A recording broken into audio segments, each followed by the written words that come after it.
వేళకు కాఫీ తాగకపోతే కొంతమందికి తలనొప్పి వచ్చేస్తుంది. కొంచెం తీవ్రంగా ఆలోచిస్తే తలలో నొప్పి మొదలైపోతుంది మరికొందరికి. ఇక మైగ్రేన్ గురించి అయితే చెప్పాల్సిన పనే లేదు. తలపై సమ్మెటు పోటులా తలలో సూదులతో పొడుస్తున్నట్టుగా వేధిస్తుంది. మనలో కొంతమందికి మామూలు తలనొప్పితో పాటు అప్పుడప్పుడు మైగ్రేన్ బాధలు కూడా బాధిస్తూ ఉంటాయి. చీటికి మాటికి వేధించే ఇలాంటి తలనొప్పుల నుంచి ఉపశమనం పొందటానికి యోగాసనాలు చక్కగా ఉపకరిస్తాయని చెబుతారు నిపుణులు. తలనొప్పుల తిప్పులు తప్పించే యోగాసనాలు, వాటి సాధనలో మెలకువల గురించి ఇప్పుడు తెలుసుకుందాం.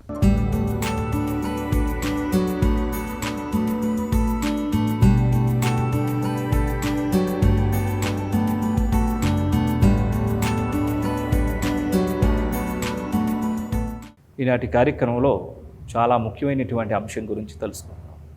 తలనొప్పి సమస్యలకి యోగాసనాలు ఏ విధమైనటువంటి చేయాలి, ఎటువంటి ముద్ర చేయాలి, ఇవి ఇమ్మీడియట్లీ రిలీఫ్ని రప్పిస్తాయి ఈ ఆసనాలు చక్కగా చేసినట్లయితే. చాలామందికి వివిధమైనటువంటి సమస్యల ద్వారా ముందుగా ప్రభావం చూపించేటటువంటిది హెడ్ పైన.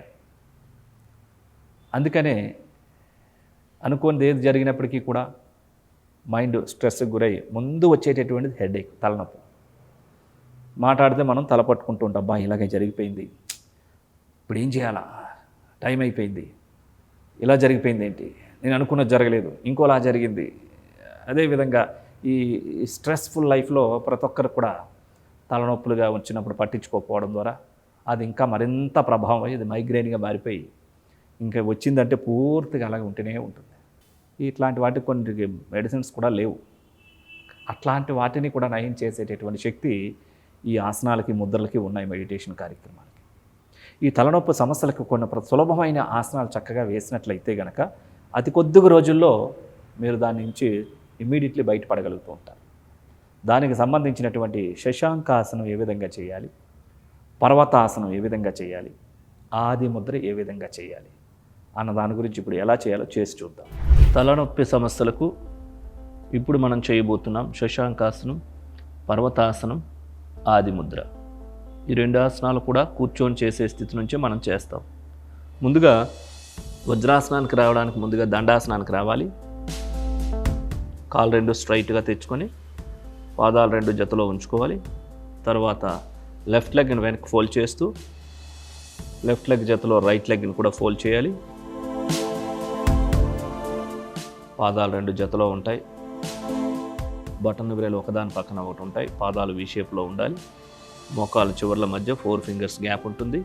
ఈ స్థితిలో రెండు చేతులు వెనకాతల, ఎడమ చేత్తో కుడి చేతి యొక్క మణికట్టును పట్టుకోవాలి. పూర్తిగా శ్వాసను తీసుకోవాలి. శ్వాసను విడిచిపెడుతూ ముందుకు వంగాలి. ముందుకు వంగినప్పుడు వజ్రాసనం పైనుంచి పాదాల మైండ్ సీట్ లేపకూడదు. ఎంతవరకు వీలైతే అంతవరకే ముందుకు వంగాలి. తల భాగం ఏ భాగం అయితే నేలను తాకాలో ఆ భాగం నేలను తాకుతున్నట్టుగా ఉంటుంది. ఈ ఆసన స్థితిలో ఒక 10 సెకండ్ల నుంచి 20 సెకండ్ల నుంచి 30 సెకండ్ల నుంచి ఎంతసేపు ఉండగలిగితే అంతసేపు ఉండాలి.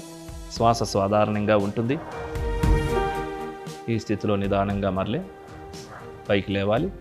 శ్వాసను తీసుకుంటూ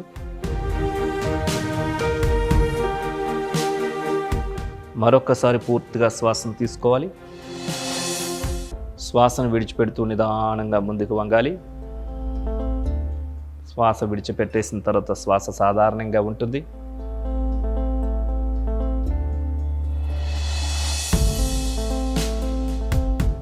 ఈ విధంగా 30 సెకండ్ల నుంచి 40 కావచ్చు, 50-60 సెకండ్ల టైం కూడా ఇలా ఉండవచ్చు. శ్వాస సాధారణంగా ఉంటుంది. ఈ స్థితిలో నిదానంగా యథాస్థానానికి మళ్ళీ పైకి రావాలి.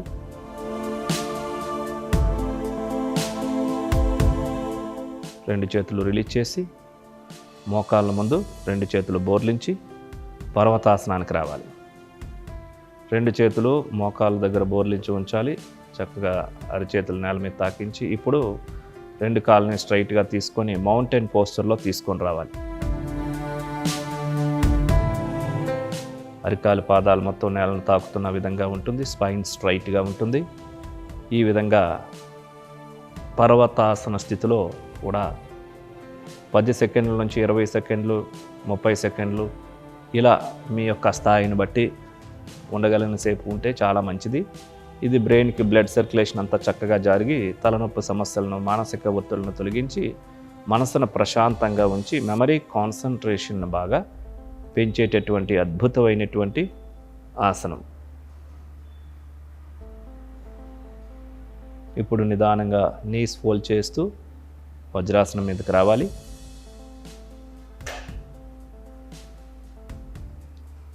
ఇప్పుడు మనం చేయబోతున్నాము ఆది ముద్ర. వజ్రాసనం మీదుగా ఈ ఆది ముద్ర ఏ విధంగా చేయాలంటే చేతులు రెండు సమంగా ఉంచుకోవాలి. బొటన వ్రేల్ని ముందుగా అరచేతిలోనికి మడవాలి. ఈ 4 వ్రేళ్ళు బొటన వ్రేళ్ళని మూసివేస్తూ పూర్తిగా ఫోల్డ్ చేయాలి. ఈ ముద్రను తొడలపై మధ్య భాగంలో బోర్లించి ఉంచాలి. మోచేతులు రెండు శరీర పక్క భాగాలు తాకుతూ ఉంటాయి. వెన్ను నిటారుగా ఉంటుంది. ప్రశాంతంగా కళ్ళు మూసుకోవాలి. ఈ స్థితిలో నిదానంగా శ్వాసను తీసుకుంటూ నిదానంగా శ్వాసను విడిచిపెడుతూ పూరక కుంభక రేచక శూన్యక నియమాలు నిష్పత్తులను పాటిస్తూ ప్రాణాయామం చేయాలి.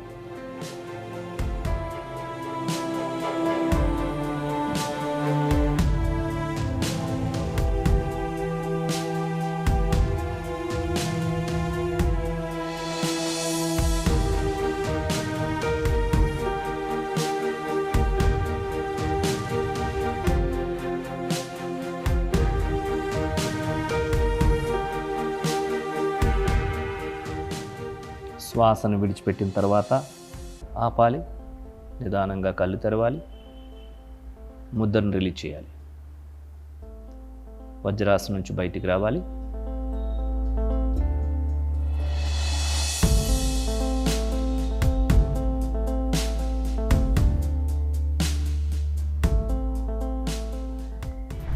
చూసారు కదండి, ఈ శశాంకాసనాన్ని ప్రొద్దున్నే 5 సార్లు వేయండి. వజ్రాసనం మీద కూర్చొని, ఒకరు వజ్రాసనం వేయలేకపోతే కుర్చీలో కూర్చొని కూడా చేయండి. పర్వతాసనం ఒక 5 సార్లు చేయండి. కంప్లీట్గా ఈ బ్లడ్ సర్క్యులేషన్ అంతా కూడా హెడ్కి పంపించబడి హెడ్ అంతా రిలాక్స్ అయిపోవడమే కాకుండా వితిన్ ఫ్యూ డేస్లో మీకు రిలీవ్ అయిపోతుంది. అదేవిధంగా ఆది ముద్ర ఒక 5 నిమిషాలు చేయండి. ఎట్లాంటి తలనొప్పి అయినా మీకు తగ్గిపోతుంది. మీకు 10 సంవత్సరాల నుంచి ఉండనివ్వండి, 20 సంవత్సరాల నుంచి ఉండనివ్వండి. నా దగ్గర 30 సంవత్సరాల నుంచి మైగ్రేన్స్ ఉన్నటువంటి వాళ్ళు కూడా శిక్షణ తీసుకున్నారు. వితిన్ ఫ్యూ డేస్లో వాళ్ళు తగ్గించుకున్న సందర్భాలు చాలా ఉన్నాయి. 1 కాదు 2 కాదు. కాబట్టి అవి శ్రద్ధ పెట్టి చేయాలి. వీటితో పాటుగా చిన్ముద్ర అని, ధ్యాన ముద్ర అని, ఇంకా కొన్ని అనులోమ విలోమ ప్రాణాయామాలని, కొన్ని ప్రత్యేకమైన ఆసనాలు, ముద్రలు ఇవన్నీ కూడా ఉన్నాయి. అవన్నీ కూడా క్రమ పద్ధతిలో చక్కగా చేసినట్లయితే కనుక మీరు ముందస్తు జాగ్రత్తగానే చిన్న తలనొప్పి దగ్గర నుంచి పెద్ద తలనొప్పి వరకు కూడా ఎలాంటి తలనొప్పినైనా సరే చాలా సులభంగా నయం చేసుకోవచ్చు. చూస్తారు కదండి, మరి ఇలాంటి యోగ సాధనలు అందరూ కూడా చేసి అందరూ ఆరోగ్యంగా ఉండాలని కోరుకుంటున్నాం.